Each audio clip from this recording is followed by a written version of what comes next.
directeur général qui vient d'arriver, dans une structure, si vous voulez, qui est assez traditionnelle, dans laquelle vous avez des métiers, une direction générale, des métiers, une direction des systèmes d'information organisée de façon assez classique, une direction des études, une direction de la production, une direction du support et du poste de travail, si mes souvenirs sont exacts. Et politiquement parlant, une DSI qui sort d'un énorme projet qui a défrayé la chronique. Je ne dévoile pas de mystère si je vous en parle, du projet Géode, qui a été arrêté au bout de 5 ans, où la DSI, bon, comme toujours, c'est un peu le maillon faible dans une entreprise, qui s'en est pris plein la figure, qui est un peu fragilisé, avec une petite particularité, une maîtrise d'ouvrage qui est intégrée, une assistance à maîtrise d'ouvrage intégrée dans les métiers. Donc dans ce contexte-là, arrive un nouveau directeur général, et le nouveau directeur général, un type bien, qui se respecte, qui a une stratégie, qui a des idées, qui dit « moi, mon métier, c'est l'intermédiation ». C'est pas une découverte, évidemment, l'intermédiation entre l'offre d'emploi et la demande d'emploi, c'est le cœur du métier.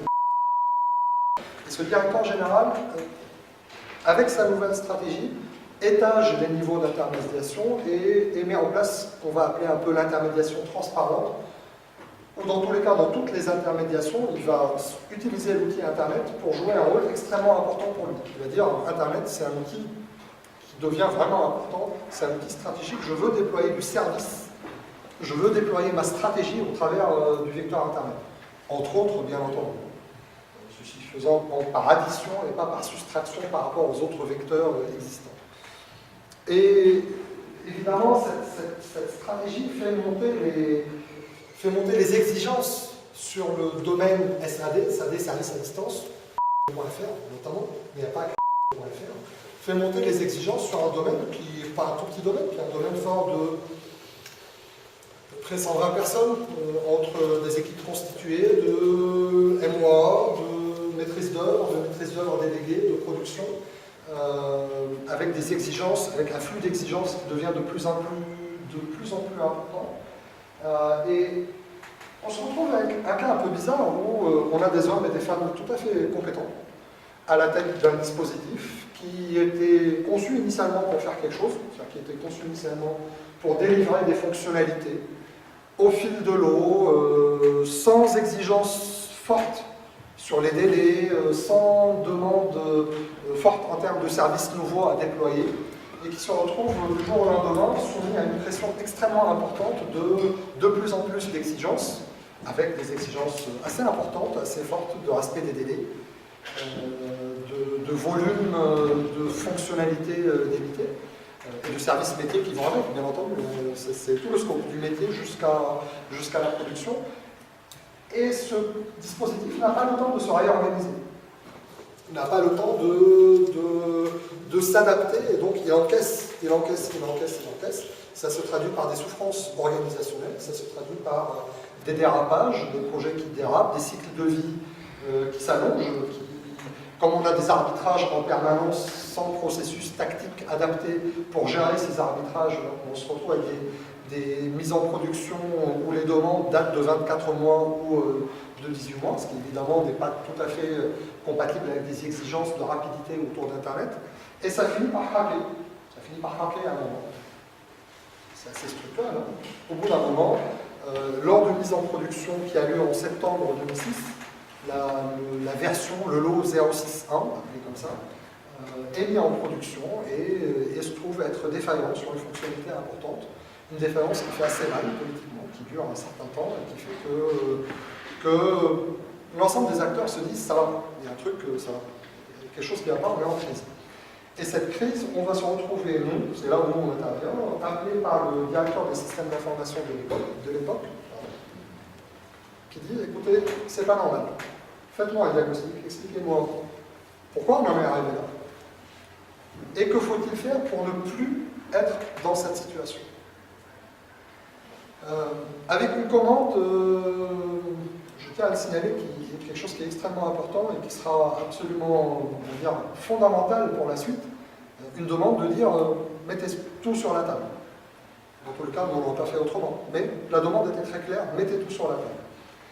Le diagnostic est rendu au bout de 2 semaines. On se rend compte effectivement qu'il y a des défaillances au niveau opérationnel, donc dans les processus opérationnels de conception, réalisation, vérification, correction, validation, mise en production. Donc, on va constater des défaillances dans ces processus opérationnels. On retrouve des défaillances au niveau tactique, dans le pilotage prospectif, dans le pilotage opérationnel, dans... Alors, je n'aime pas le mot gouvernance, c'est un peu une tarte à la crème, on peut mettre tout dessus. Donc, on va parler de structure, d'acteur, rôle, de comité, de comitologie. Désolé pour le barbarisme, je préfère ça en étant précis. Et aussi, on va retrouver des difficultés au niveau stratégique. Alors, on a une stratégie de version où on se retrouve à gérer. Les métiers poussent, la DSI est complètement submergée, déploie ce qu'elle peut, au fil du temps, sans vision claire, sans stratégie de version claire. Donc on va se retrouver sur des problèmes à ces trois niveaux. Et la recommandation va être,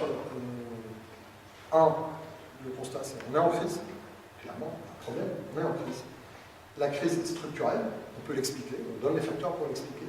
Et pour s'en sortir, il faut y aller par étapes. Il y a une première étape qui consiste à dire il faut mettre tout ça sous contrôle, réussir, obtenir une première victoire, et puis dans un deuxième temps, aligner le reste. Et je vais vous donner quelques exemples. Là, c'est un exemple, si vous voulez. Je vous donne ces exemples pour vous montrer le niveau de précision qu'on doit obtenir si on veut, si vous voulez être, si on veut être à un niveau de précision permettant de redresser la situation. Si on n'y voit pas clair, on n'a aucune chance de redresser la situation. Et y voir clair, ce n'est pas des smileys, ce n'est pas des choses avec des couleurs, c'est des choses extrêmement précises. Et là, c'est un exemple de processus opérationnel dans lequel on montre simplement en calculant, sur la base de la déclaration de la maîtrise d'œuvre déléguée, le temps qu'il aurait nécessaire pour, une fois qu'on a déclaré la dernière anomalie, relivrer un paquet qu'ils ont pu effectivement tester. On se retrouve ici à 2 semaines et 1 jour, alors que le temps intégré dans le planning était évidemment à 1 semaine. Ce qui explique qu'on livre quelque chose qu'on n'a pas pu totalement tester. Et la loi d'embêtement maximum fait que, évidemment, ce qu'on n'a pas pu tester, c'est ça qui va exploser en production. Et effectivement, c'était le cas, c'est ce qui avait explosé en production. Ça, c'est un autre schéma, mais pas encore sur le schéma. Donc ça, c'est un autre schéma, c'est vrai, je vous l'accorde, Defender, c'est le plan de version. Donc c'est un plan de version d'un domaine où, initialement, évidemment, on avait quelques demandes qui arrivaient avant. Et puis, janvier, février, mars, avril, si vous les comptez, vous avez jusqu'à décembre, jusqu'à fin décembre, 16 mises en production de lots différents jusqu'à fin décembre. Ce qui fait qu'effectivement, le domaine n'était pas organisé pour, ce qui fait que ces dates-là étaient revues et corrigées au fil de l'eau, ce qui fragilise encore plus le commandement tactique, etc. etc. Donc, je ne vais pas rentrer dans le détail du diagnostic, je suis juste souhaité vous montrer au niveau opérationnel et stratégique des éléments concrets, parce qu'un diagnostic avec des smileys, je ne sais pas ce que c'est, ça marche très bien pour mes enfants, mais si on veut faire autre chose qu'endormir mes garçons, il faut des choses sérieuses et précises. Nous nous rencontrons beaucoup trop souvent des diagnostics pas très précis. Alors, qu'est-ce qu'on a sous la main? On se retrouve, évidemment, parce qu'entre-temps, ça continue à vivre, tout ça, entre-temps, le diagnostic a été posé fin octobre, début novembre, et on se retrouve en décembre en discussion avec le DSI et la direction métier. On a une version qui devait atterrir à fin décembre, qui a été repoussée à fin février, qui a été repoussée à fin mars. On a un processus de test qui révèle une version d'une qualité technique pas optimale, avec des vrais problèmes au niveau de l'application. Et on se retrouve surtout, ce qui est le plus important, nous n'insisterons jamais suffisamment dessus, on se retrouve avec des hommes fatigués.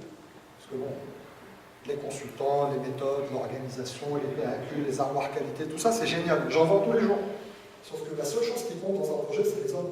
Ceux qui font réussir, les hommes évidemment vont marcher. Ceux qui font réussir, in fine, un projet, ce sont les hommes. Et là, on se retrouve avec des hommes qui font un sprint depuis 2 ans, qui se sont encaissés en septembre 2006 l'échec de leur projet. Parce que bon, quand même, quand on s'implante en production, c'est quand même un échec et les gens sont quand même assez malheureux. Et rappelez-vous, on parle de gens qui ont vraiment à cœur leur métier, qui pensent aux demandeurs d'emploi comme si c'était leur sœur, leur frère, comme si c'était quelqu'un de leur famille. Donc ils se battent vraiment pour une cause.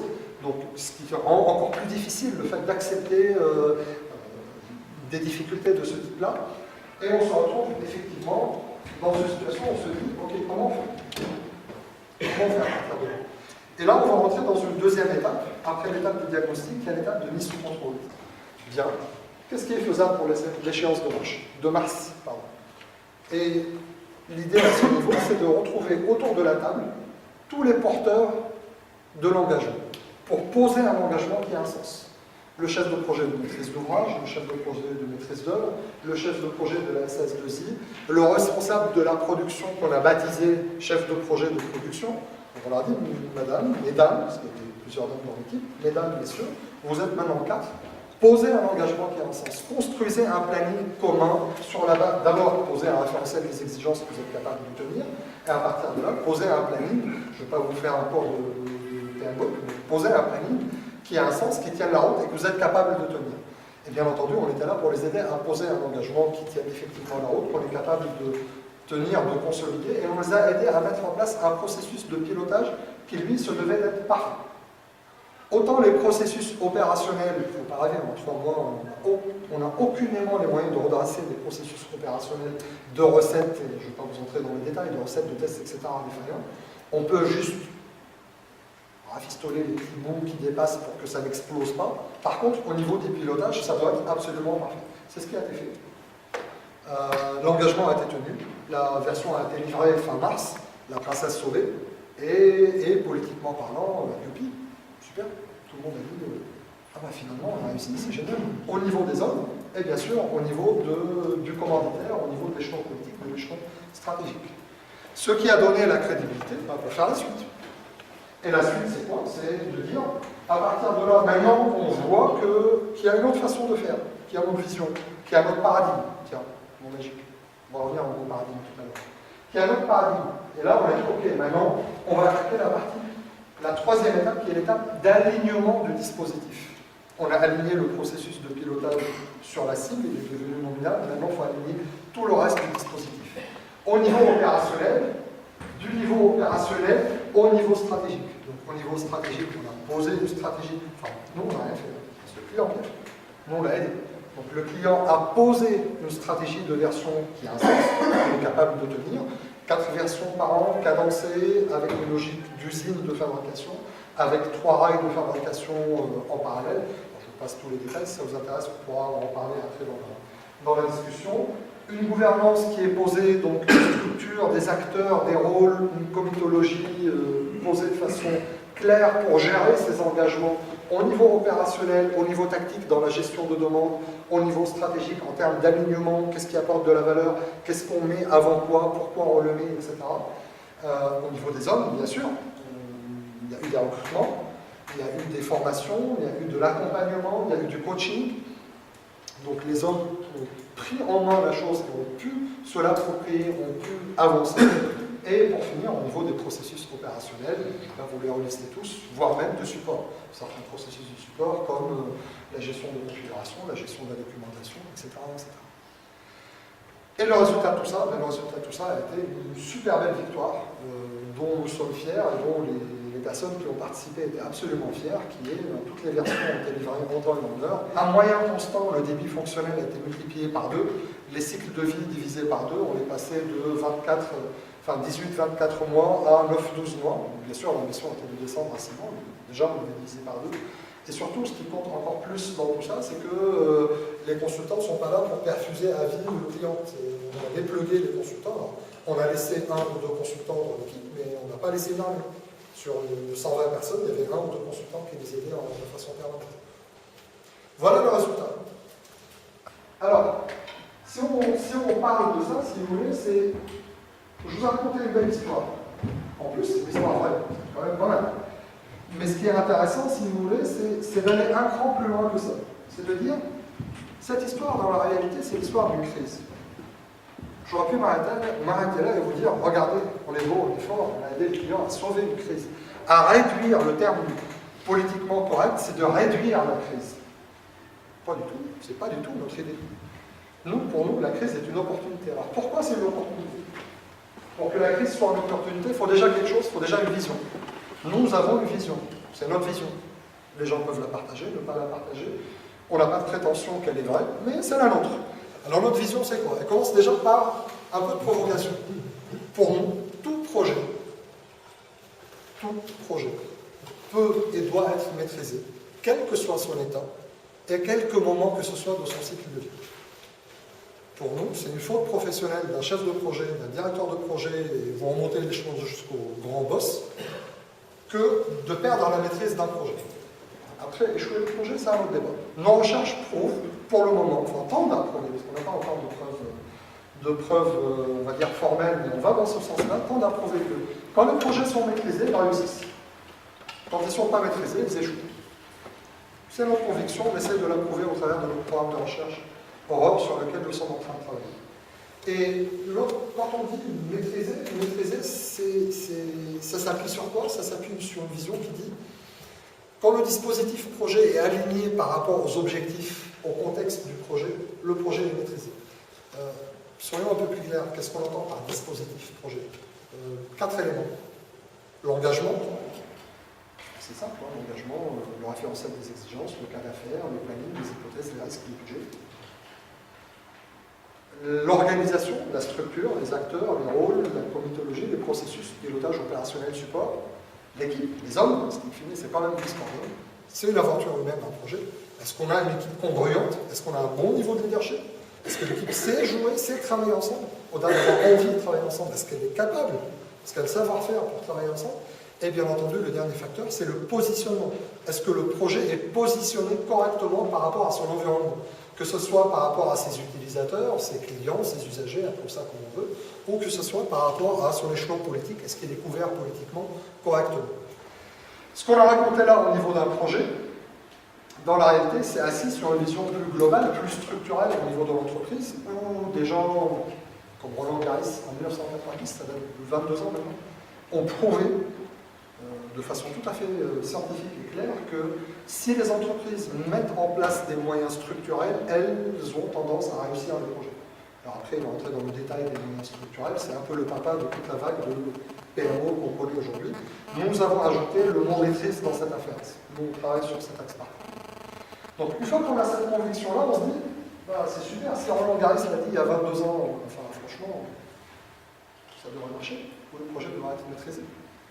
D'ailleurs, des gens comme moi, des consultants en maîtrise de projet, on devrait être au chômage technique. On doit servir à rien. D'ailleurs, il y a même des méthodes qui disent que les chefs de projet, ça va, il faut des coachs, pas des chefs de projet. Or, ça ne marche pas. Je ne sais pas pour vous, mais moi, autour de moi, ça n'a pas l'air de bien marcher. Ça ne fonctionne pas très bien. Les projets, globalement, ont une légère tendance à planter. Plus c'est gros, plus ça plante en plus. Il y a toujours des exceptions, mais je ne veux pas vous citer les différents rapports que vous pouvez trouver dans la littérature. J'ai même commis un de ces rapports enfin, avec mes équipes, l'Observatoire des projets, c'est une étude que nous avons publiée, qui va dans le sens, qui n'a pas encore représentatif, mais qui va dans le sens de ce qu'on constate, c'est qu'il y a une trop grande quantité de projets qui n'atteignent pas leur objectif. Et ce, malgré des moyens, enfin très honnêtement, je pense que s'il y a une industrie qui doit avoir honte d'afficher les chiffres de ce qu'elle consomme, c'est la nôtre quand même. Enfin, moi je suis dans l'industrie des projets d'organisation et de systèmes d'information, pour être précis, hein, parce que les projets de recherche ou les projets industriels, ce n'est pas notre rayon, on ne sait pas ce que c'est. On a des moyens, mais ça plante quand même. Et alors pourquoi ça plante? Pourquoi ça plante? Nous, on a une idée sur le sujet. Notre idée est très simple. Déjà, il y a un premier paradigme, c'est si on met plus de moyens, un peu plus de la même chose, aboutit à un peu plus du même effet. Ce n'est pas en mettant un peu plus de moyens qu'on va réussir les projets. Ce n'est pas un problème de moyens. C'est fondamentalement pas un problème de moyens. D'ailleurs, je vais vous raconter un secret, je ne le dis pas aux décideurs parce qu'ils nous paieront moins. C'est moyen d'argent, plus on réussit le projet. Moins il y a d'argent, plus on se pose des questions intelligentes et plus on réussit le projet. Parce que plus il y a d'argent, moins on se pose des questions intelligentes et plus on se plante parce qu'on ne prépare pas à ça. Pour en venir à notre propos, c'est quoi l'idée? L'idée est très simple, c'est de dire la réussite des projets est une question industrielle. La réussite des projets, réussir les projets est une problématique de paradigme, est une problématique industrielle. Si aujourd'hui dans les entreprises, on n'a pas un bon niveau de réussite des projets, c'est que les directions générales ne sont pas convaincues que c'est un sujet important. Sinon, elles auraient mis les moyens dessus. Elles auraient obtenu des Roland Garros, des Fadil Gemayel et d'autres. Il y en a qui sont nettement meilleurs que nous aussi. Plein de gens, plein de gens qui ont les bons paradigmes en tête. C'est un problème de paradigme. Et pourquoi elles ne le font pas? Parce que je ne connais pas beaucoup de directions générales qui sont convaincues que le projet, c'est quoi? Le projet, c'est le vecteur de mouvement stratégique d'une entreprise. Combien d'entreprises considèrent leur chef de projet comme étant le porteur du mouvement stratégique? J'en connais pas des tonnes. Parce que le porteur du mouvement stratégique, on le considère un peu mieux qu'on considère les chefs de projet, voire même les directeurs de projet que je rencontre dans ma vie, que ce soit dans le public ou dans le privé. Donc la problématique, elle est bien là. Donc mon objectif, moi, en tant que stratège, c'est de faire des... J'essaie là, par ces deux transparents, de vous expliquer pourquoi moi je veux faire une rupture. Pourquoi j'ai besoin d'une crise pour créer la rupture. D'abord, ce que je raconte est subversif. C'est pas la pensée courante. Et puis deux, pour pouvoir le vendre, il faut être capable de le vendre. Il faut que j'ai les moyens de le vendre. Et comment je le vends? Pour le tacticien, la crise est un problème. Il faut résoudre le problème. Il faut réduire la crise. Pour moi, stratège, et pour vous, stratège, et pour tous stratèges, la crise est une opportunité absolument unique. Absolument unique. Parce qu'elle crée une énergie. Elle mobilise une énergie qu'on peut utiliser. Et c'est quelque chose d'absolument fondamental. Si on veut avancer, si on veut avancer nos idées, on a besoin de beaucoup d'énergie. Créer des ruptures, ça a besoin d'énergie. Et si on veut créer une rupture, la crise est une opportunité absolument magnifique à ce niveau. Ça, c'est le premier aspect. À côté de ça, si vous voulez, il faut bien se rendre compte que plus la crise est dramatique, plus l'énergie créée est importante. Quand vous voyez sur TF1, je vais faire une image assez moyenne, enfin, ça illustre bien le propos, quand vous voyez sur TF1 un train qui brûle et la vieille dame qui lance son bébé du train et le pompier qui vient sauver le bébé qui tombe par terre, ça a un impact un peu différent que le mécano qui a fait que le train n'avait pas dérapé à la base, par exemple. Pourtant, sur le fond, on a quand même plus intérêt à avoir un mécano qui fait que le train ne dérape pas à la base qu'avoir le héros qui sauve sous la caméra de TF1, le bébé jeté par la dame, etc. C'est comme ça, c'est la nature humaine. Dans tout ce que je vous raconte, évidemment, dans ma vision du monde, dans notre vision du monde, le stratège ne provoque pas la crise. On n'est pas dans les théories du chaos créatif. Hein. On est dans des théories où le stratège utilise la crise et préserve les hommes. C'est absolument fondamental de préserver les hommes. Parce que c'est le seul capital qui vaille dans une entreprise, quelle qu'elle soit publique ou privée, ce sont les hommes. La crise donne plein d'avantages. Là, je vous en ai listé 4, mais il y en a plein. C'est ce qui permet de bouger dans un univers long. Ça vous donne le moyen de bouger. Pourquoi? Parce qu'elle fait tomber les barrières. Parce qu'elle permet aux gens de penser autrement. Parce qu'elle pousse les gens à penser autrement. Parce que ce qui n'est pas possible en temps normal, pourquoi tu me poses ce genre de questions? Tu as un problème? Qu'est-ce qui va pas? On est tranquille, tout va bien, pourquoi tu viens m'embêter? Alors que dans un moment de crise, on va tous se poser des questions. On va accepter de se poser des questions. Nous-mêmes déjà. Il ne faut pas croire que les consultants qui interviennent sur les crises sont des consultants qui ont le savoir. C'est pas grand-chose. On apprend, à chaque fois qu'on intervient chez un nouveau client, on apprend tout un tas de nouvelles choses. Donc les crises sont des moments où on peut se poser des questions. Les crises attirent le politique comme un aimant. Or, sans politique, pas de décision. Sans décision, pas de changement de paradigme. On peut essayer de changer tout ce qu'on veut si on n'a pas quelqu'un qui pousse et qui couvre ce changement et qui le pousse et qui l'adopte au niveau politique. On peut toujours raconter notre vie, faire ce qu'on veut, ça ne marche pas. La crise joue un rôle d'amplification absolument fondamental. Tout ce que vous faites, et surtout ce que vous dites, parce qu'il y a beaucoup de différences entre ce que vous faites et ce que vous dites, surtout en moment de crise. Tout ce que vous faites, et surtout ce que vous dites en temps de crise, est multiplié par 100, par 1000. C'est énorme, c'est absolument énorme. En temps de crise, vous pouvez gagner du crédit politique avec un projet qui se plante, parce que vous êtes capable de le maîtriser et de communiquer correctement autour. Et vous êtes capable de vous suicider politiquement si, par exemple, un des cas que je donne, les chefs de projet, le directeur de projet, quand je les forme, ils essayent de résoudre le problème avant de communiquer au directeur général. Eh oui, mais c'est bête, mais quelqu'un lui a communiqué avant vous, et dans le meilleur des cas, dans le pire, je ne sais pas, vous passez pour un incompétent, et dans le pire ou dans le meilleur, vous passez pour un menteur. C'est fini. Terminé. Donc la crise, si vous voulez, est une manœuvre, enfin la manœuvre en temps de crise est une manœuvre à haut risque et à haute espérance de mort. Et c'est là où, si vous voulez, la manœuvre, et là je vais finir un peu avec ça, c'est la manœuvre, si vous voulez, tactique, parce qu'une manœuvre de sauvetage d'un projet d'une crise est fondamentalement une manœuvre tactique. C'est la répétition d'un schéma extrêmement simple. Vous verrez, tout le monde a écrit sur le sujet, tout le monde parle du sujet, tous les cabinets qui interviennent dessus, que ce soit nous ou n'importe qui d'autre, qui se respectent, ont exactement la même démarche. D'abord, je pose un diagnostic. Et soyons clairs, c'est dans le diagnostic que vous gagnez ou vous perdez. C'est pas compliqué. Si le diagnostic n'est pas précis, vous êtes mort. Si le diagnostic est partisan, vous êtes mort. Si vous posez un diagnostic précis, là, ça peut le faire. D'abord, je pose un diagnostic. Après, j'assure la mise sous contrôle, sous-entendu processus pilotage aligné et première victoire. Et après, j'aligne tout le reste en appui sur la première victoire. Ça, c'est la manœuvre tactique. Né dans la réalité, si vous voulez, qu'un outil, qu'un moyen inscrit dans une vision stratégique qui, dans notre cas, vise à comme objectif le fait de changer de paradigme en termes de management de projet. Et de dire 100% de maîtrise, pas 99%, 100% de maîtrise. C'est ça, c'est ça, alors là aussi, quelques idées, si vous voulez, là, clairement, on n'a pas beaucoup de temps, donc je sais pas, on a plein d'idées en tête, mais je vous en ai listé quelques-unes. Quelques idées, si vous voulez, qui font que cette manœuvre peut fonctionner. La première, les deux premières qui sont, de mon point de vue, extrêmement importantes, la première, c'est travailler pour tout le monde. Tout le monde, c'est-à-dire toutes les composantes de l'entreprise, mais aussi tous les hommes dans l'entreprise. Quand on veut créer une rupture, si on veut que cette rupture soit acceptée, si dans le cadre d'un projet, on explique, on passe notre vie à expliquer, j'espère que vous partagez cette vision, qu'il n'y a pas de gagnant-perdant dans un projet. Vous savez, dans les écoles de management, on parle de win-win, il n'y a pas de win-lose, etc. Bon, moi, le seul domaine que je connaisse bien dans la vie économique, c'est les projets. Ce dont je suis certain, de toute ma vie professionnelle, je n'ai jamais vu un seul cas où il y avait des acteurs qui gagnaient dans un projet et d'autres qui perdaient. Pas un seul cas. Soit tout le monde gagne, soit tout le monde perd. Après, on ne perd pas de la même manière, on ne perd pas au même montant. Mais tout le monde perd quand le projet se fait. Donc, cette logique, si vous voulez, au niveau du projet, il faut la pousser au niveau de la manœuvre qui cherche à installer de nouveaux paradigmes de projet.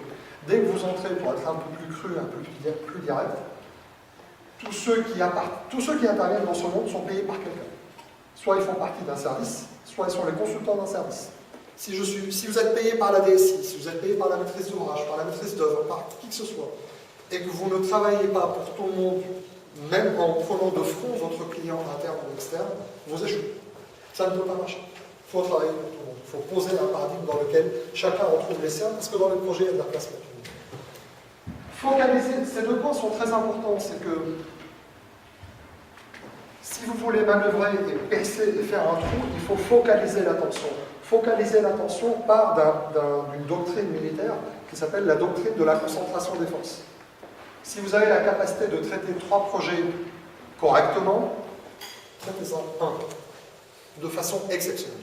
Parce que si vous voulez créer des ruptures, vous ne pouvez créer des ruptures qu'avec de l'excellence, qu'en ayant des résultats qui claquent comme un coup de fouet. C'est ce qui va vous donner la crédibilité pour aller plus loin, pour construire. Il vaut mieux faire 1, puis 2, puis 3, puis tout le monde, qu'essayer de faire 3 d'emblée, parce que dans les 3, vous serez faible. Et c'est clair que c'est des manœuvres où vous êtes en général regardé à la loupe. Et vous cherchez ça, parce qu'il faut focaliser l'attention.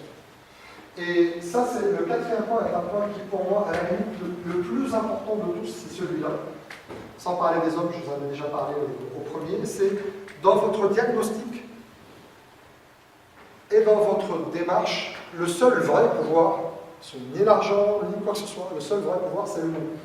Au début était le verbe, et le verbe est puissant. Le verbe est extrêmement puissant. Je vous donne un exemple très simple. On était dans un environnement dans lequel nous n'avions aucun pouvoir.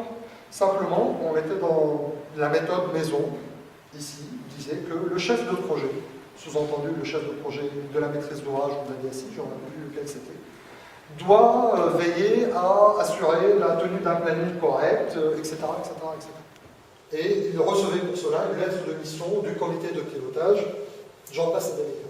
Nous, on arrive, on dit, écoutez, oh, c'est bien tout ça, mais nous, on vous propose juste de faire un peu différemment.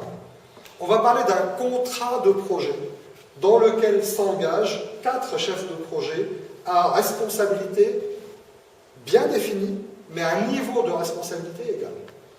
Le chef de projet de maîtrise d'ouvrage est responsable des spécifications fonctionnelles générales et de la recette fonctionnelle. Le chef de projet de maîtrise d'œuvre est responsable des spécifications techniques détaillées et de la réalisation, de la vérification, etc., etc.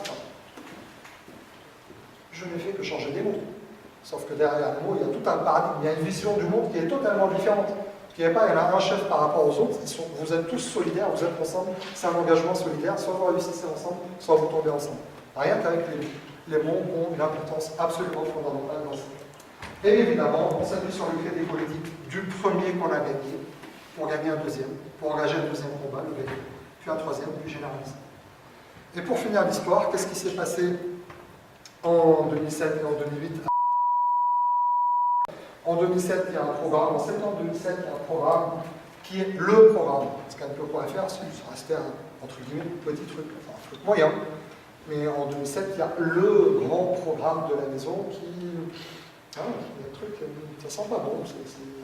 C'était pas une crise, c'était pas encore la crise, mais ça, il y avait des choses un peu qui plaisaient pas, on va dire, aux décideurs. Et à votre avis, le décideur, qu'est-ce qu'il a appelé? Là, il a appelé celui qui a sauvé la princesse Anne. Tu ne veux pas me regarder celui-là? Oh, il y a un grand méchant loup. Diagnostic. Un grand méchant loup. Bon, ok, on va lui faire sa fête. Mise sous contrôle, alignement, victoire. Et c'est tout naturellement que derrière, l'Agence nationale pour l'emploi confie à cette personne le soin de monter une unité d'appui au projet qui aide les équipes à mettre sous contrôle l'ensemble du portefeuille projet. Donc il y avait 16 projets avec un volume assez consistant de milliers de jours derrière. Sur les 16 projets, total maîtrise, 100% de maîtrise. 16 respectent leur cahier des charges, 15 arrivent en temps et en heure, un seul dérape d'un mois sur une dépendance externe reconnue comme étant fragile à l'avance. Pour nous, ça c'est pas un problème. Là, la maîtrise est totale. Rappelez-vous deux choses. La première maîtrise, il faut la réduire. Et la deuxième, c'est avant tout et après tout les hommes. Avant tout et après tout, protéger les hommes, préserver les hommes. C'est le fondement de toute action dans ma vision. Donc, on peut